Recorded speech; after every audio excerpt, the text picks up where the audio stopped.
Karla Cook.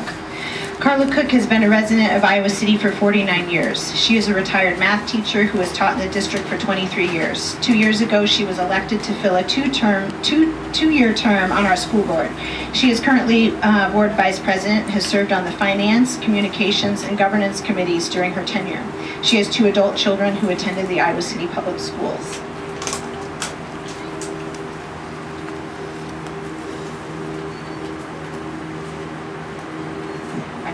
Middle for the reason that I didn't know I have to get up again. I thought we were going to go down the row here. And, okay, yes, I am a current board member, vice president of the board. I was obviously not on the steering committee, if we're going to talk about Hoover. We had one board member who was on there. But I did attend a lot of the meetings. There was a lot of discussion. My first thought when we started the process is that we don't have enough seats in the district for the students that we have.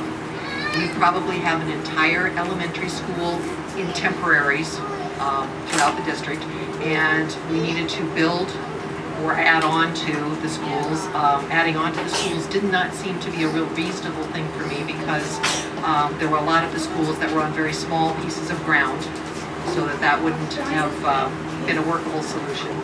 So I do believe we need to build a couple of elementary schools so that the temporaries go away. I view the temporaries as unsafe. I don't think that up at Penn, I don't want my students in a temporary where there's a road that goes right by it, where students have to go into the building to go to the bathroom all by themselves in December when it's dark and etc. I just think that that's not a good choice. We do need to find some ways to put them inside buildings.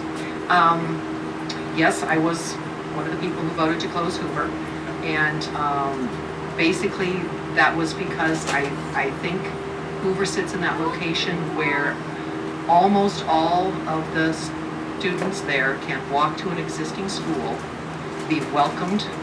To me, schools, as a teacher, schools are not necessarily the buildings. They are the students and the teachers and the parents who make up those buildings. And I believe that all of you would be able to be welcomed and be welcoming at another school. There are schools close. It's just the perfect, it's not quite a triangle, but if you look at Mann and Longfellow and Lemmy and Lucas and where Hoover sits, none of the rest of them could go to your school reasonably because they come from way far out. I think one of the things that struck me was that Hoover has 200 and some students living in their district right around the area, and that would be like 1 grade per building. And as a teacher, I think that's kind of tough to do, to have all 30 students and you have no other ways to deal with that. You just have 1 class of first, 1 class of second, 1 class of third.